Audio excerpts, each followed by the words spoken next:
Out of respect for the beliefs and practices of Muslims, no image of the Prophet Muhammad or his immediate family will be shown in this biography. Although the religious foundation of Islam included Jesus' message of peace, it had also taken on the Jewish tradition of justice. The Quran's verses that flowed from Muhammad's mouth were now beginning to include a message justifying armed defense of the community. Permission is given to fight because they are wronged. Verily, Allah is most powerful for their aid. They are those who have been expelled from their homes. Muhammad's plans for the defense of the community now began to include the word jihad. It is a term that is often cited by those who oppose Islam as evidence of the religion's reliance on violence and war. But the true meaning of jihad is something quite different.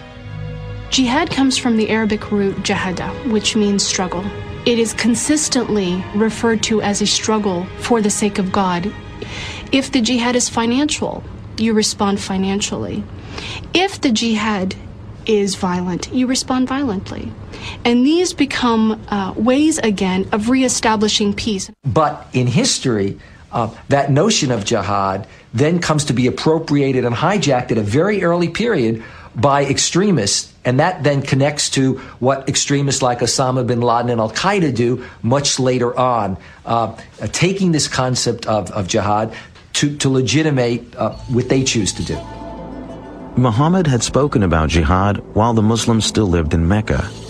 But the new revelations now stressed a different side of jihad.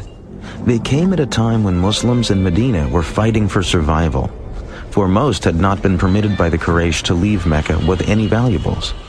When Muhammad and his followers arrived in Medina, of course they were then, in a sense, exiles from their hometown. They were, to put it bluntly, unemployed.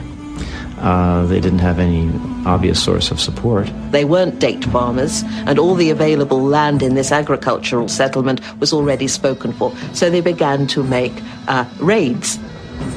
God had given Muslims the order to struggle. Now God's revelations allowed that struggle to include the right to survive.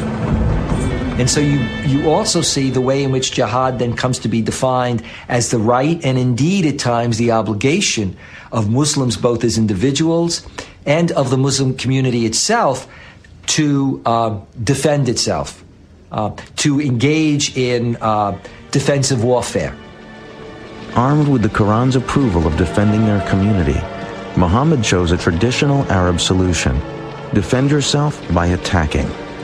Muhammad would lead an army to raid the most important Quraysh caravan of the year. Muhammad's plan was to intercept the caravan as it approached the wells of Badr near the Red Sea. But before his forces got to the wells, word of the Muslim army reached Mecca. Quraysh leaders were outraged that Muhammad would attempt to capture their caravan. 1,000 men marched out of Mecca to meet the Muslim army. Muhammad now knew the Quraysh would force him to fight. The night before the battle, the Prophet had no idea if his men were willing to die in what had now become war. But after listening to stirring speeches, his followers vowed to offer their lives for Islam.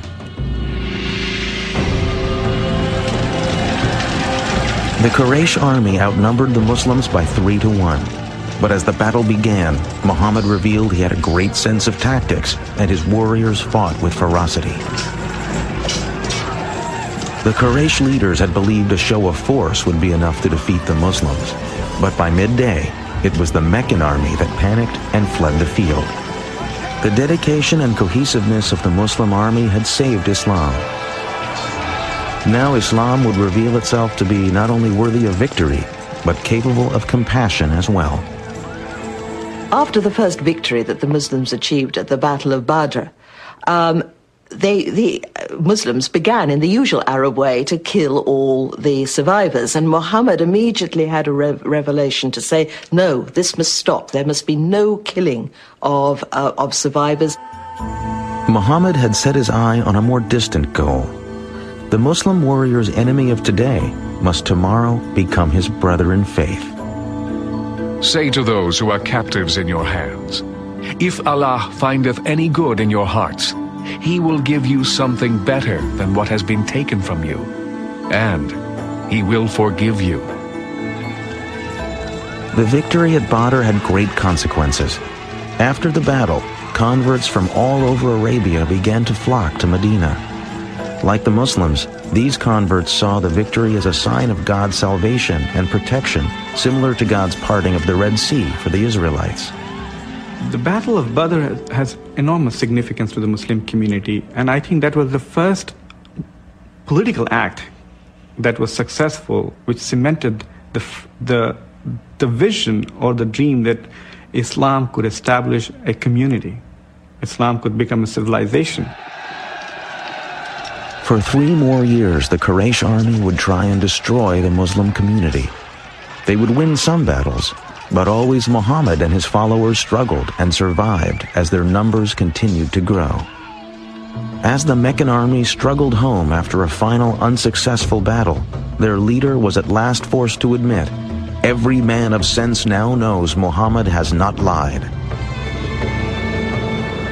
Medina and the Muslim community were finally safe from attack. The Prophet was now poised for the final step in the pursuit of his destiny. That step would be his return to the holy city of Mecca.